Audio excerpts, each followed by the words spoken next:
हजरत अमीर माविया रज़ी अल्लाह दुनिया से रहलत फरमाने लगे। वक्त आखिर आया, फरमाया ये नाखून ले लो, ये बाल ले लो, जब मेरी आंखें हो जाएं बंद, मेरी आंखों पे रख देना, सीने पे रख देना, इन्हीं की बरकत से अल्लाह बख्शिश कर देगा।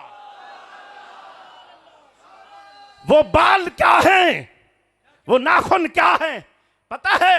जब हजूर बाल तराशते थे, हजरत अमीर मुआविया महफूज फरमा लेते थे। यह सहाबी का अकीदा है और हजरत अमीर मुआविया का हजूर से इश्क है। मेरे दोस्त याद रख, जनाब आंखों पे लगा रहे, क्या अमाल कम थे? अल्लाह अकबर। आंखों पे हजूर के नाखून रख, अमाल कम थे? अमाल थे। सीने पे हजूर के नाखून रख रहे थे, सजदे कम थे? नहीं नहीं, सब चीजें थी। उनको पता था अमाल भी काम आते हैं, लेकिन सेकेंडरी, जो पहली पोजीशन पर, जो अव्वल पोजीशन पर जो चीज बरकत वाली है, फायदा देने वाली है, जो रब के रहम का जरिया बनती है, वो क्या है? हजूर सल्लल्लाहु अलैहि वसल्लम से तबर्रुक और बरकत। आपके तबर्रुकात, अल्लाह करे कि उम्मत को समझ आ जाए। हजूर की जाहिरी हयात के अंदर मदीना पाक में कोई तबीब नहीं, कोई डॉक्टर नहीं।